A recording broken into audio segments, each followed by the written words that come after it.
The 17th annual Black Expo is coming back to Columbia. There is a whole week of events starting tomorrow leading up to the Expo, which is on Saturday, May 17th. Joining us now is Darren Thomas of Thomas Media Group, which produces the Black Expo and Black Pages USA.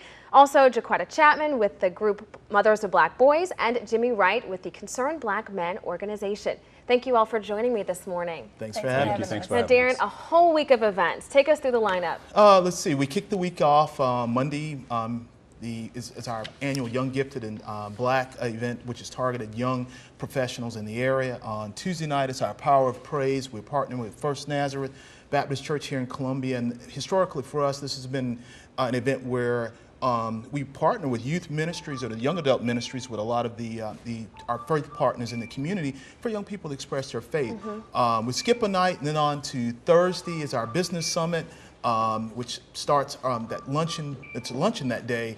Our kickoff reception that Thursday night. Friday morning is our charity golf tournament, our 14th annual charity golf tournament. Friday night, of course, the Taste of Black Columbia, which has truly been a highlight and become a highlight. And then, of course, on Saturday, the big day, the 17th annual Columbia Black Expo. Right. Now, what's new to this expo? Well, and let me say this. We've got what folks are accustomed to. You've got your celebs, Jay Ellis from The Game, who happens to be from Sumter, South Carolina. We're doing the old school hip hop pioneers with Kumo D and Big Daddy Kane, the OMG Girls. We'll have one of our gospel artists there as well. And Congressman Jim Clyburn will be there signing his publication, his newest book. But the new aspect of this year's expo is our Black Male Summit. And Megan, this was something that we looked at sometime last year. We actually used Jacksonville, Florida as a test market. We really started to ask ourselves, as the hosts and promoters of Black Expo, what were we doing to really empower and change the lives of people in the community? It's fun to come, enjoy the entertainment, network, all those things are great. The business aspects of Black Expo is important, but you know what? Black males and the survival and the thriving of young black males is also an economic issue. And we really asked ourselves, what are we doing to empower and change the lives? So we looked at the framework of Black Male Summit in other cities, said, you know what, Black Expo could really serve as a platform to bring the concerned black men to really promote what they're doing and serve as a platform to giving the resources in the community. You're helping to add more substance to this expo. Absolutely. And Michael Baisden and Bow Wow are going to be the hosts of this summit, and Jaquetta and Jimmy, you guys are both panelists on this summit. Yes. Now, what are some major issues you want to bring across to this audience this week? Megan, I would love to talk more about fatherlessness, gang violence, the ills of social media, as well as the academic arena or aspect of black males. I would love for the audience, the people that are coming out to the Black Expo, to really engage in some meaningful dialogue about how we can change and alter the image of the black male. Right. What do you think some of the barriers are or the stumbling blocks are in this conversation, Jimmy? I think social political, the conditions that we're up under as men, black men, as well as what our young men come up under.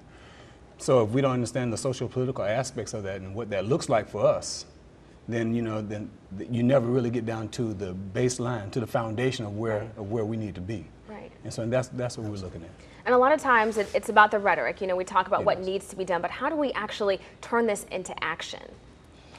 Megan, I think, just from having the conversation, having the dialogue, bringing the community to see what's going on from first line, kind of a first line defense perspective, will really just hit home for some of the issues that our communities are experiencing with black males. Just having the dialogue is probably first. And then once we have the dialogue, we're able to showcase and just show some of the programs and opportunities that we provide to the community to address these issues. Right.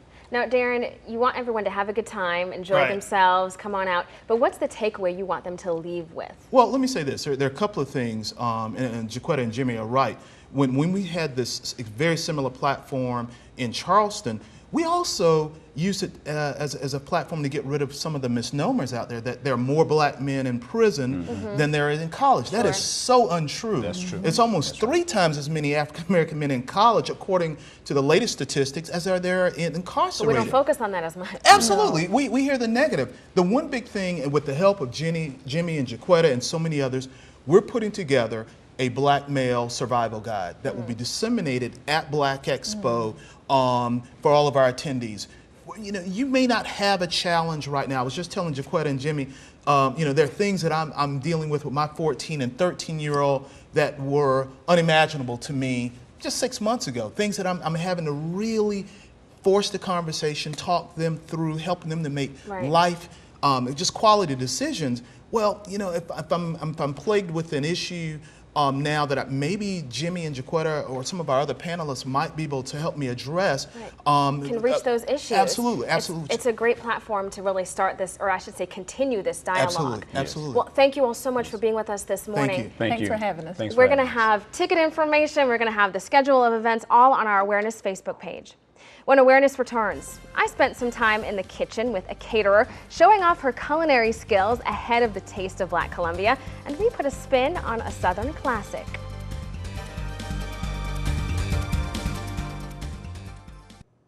Welcome back to Awareness. Joining us now is Lisa Abel with the Perfectly Plated Catering Company. She is one of the many caterers and chefs that will be featured during the Taste of Black Columbia. Thank you so much for joining us this morning. Thank you for having me. Now you have prepared a special dish for us. Yes, and you're going to show us how to make it. Yes, ma'am. Now what are we making today? We're going to do a Southern tradition with the collard greens, but we kind of add a spin on it to throw in some leeks in it. Okay. To give it a more of a different taste, but not overpowering to the dish. Right. And we're going to I've prepared a sirloin steak in our own special marinade sauce with some mashed sweet potatoes with molasses. Okay. So it sounds great. Now, what kind of marinade are you using with the steak? Okay, sure. We have our, of course, some steak sauce. You can choose any steak sauce that you prefer. We have that. We have some garlic powder, some ginger powder, apple juice, and some burgundy wine. Okay, it's an interesting combination.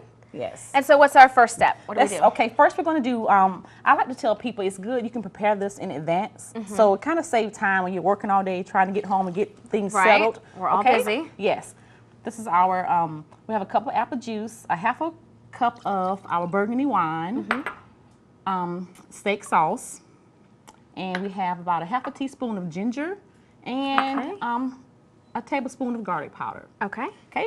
We're going to whisk these items together. This is what makes our marinade. And if you have fresh garlic, that would be great also. Add but to it. yeah, but really whatever you desire. Yes. Okay. Okay. And here's the product here. This has been marinating for about 4 hours here. Is that a typical time that you should be doing? Yes. Okay. Or less. I just like the taste without having to use like steak sauce on top of the meat. Right. And this is, you see, it thickens as it sets in the refrigerator. Right. Okay. Right. Let's get our olive oil. We're going to line the pan.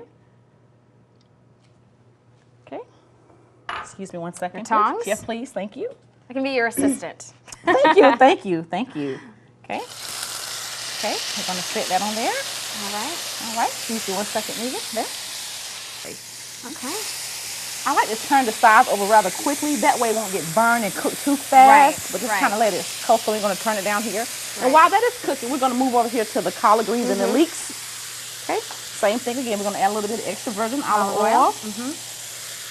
We're going to throw in our collard greens that's kind of been coarsely chopped. Okay. Excuse me.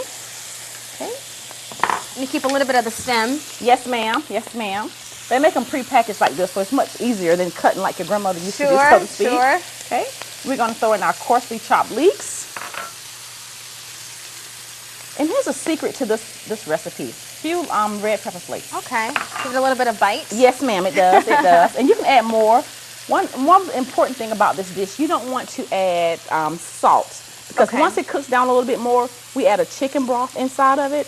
And that has the salt in it, right? Yes, ma'am.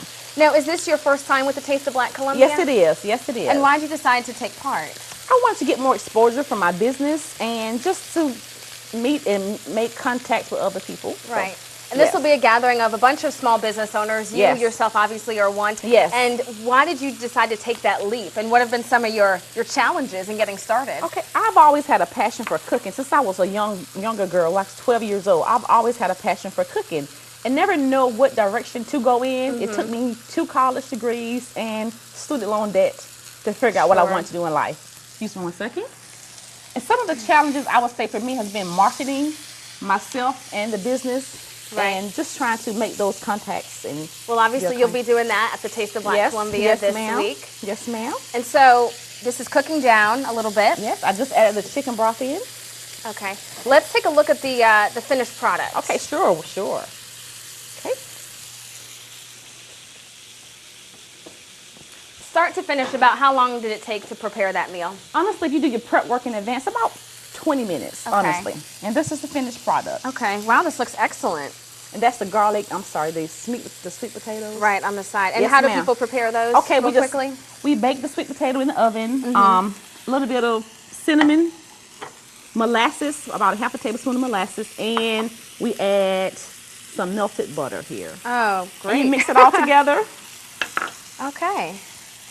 All right, great. Now, I have to talk about these cupcakes over here because I didn't sure. realize these were cupcakes. Yes. Explain this to us. Okay, I'm a part of a co-op called Meat Clan Design, and we cater to wedding parties or brides and grooms, should I say. And we're looking for a new idea. I was looking for a new idea, something to expand and something different to attract my clients. And I came up with the cupcake bouquet. It doesn't even look like cupcakes. Yes, and that is not edible, but they are edible at your wedding reception or bridal shower or anything you would like to celebrate. All right, well, you do a little bit of everything. Yes. Thank you so much, Lisa, for being with us. This looks like an excellent meal. We will have more information in terms of ticket prices for the Taste of Black Columbia on our Awareness Facebook page.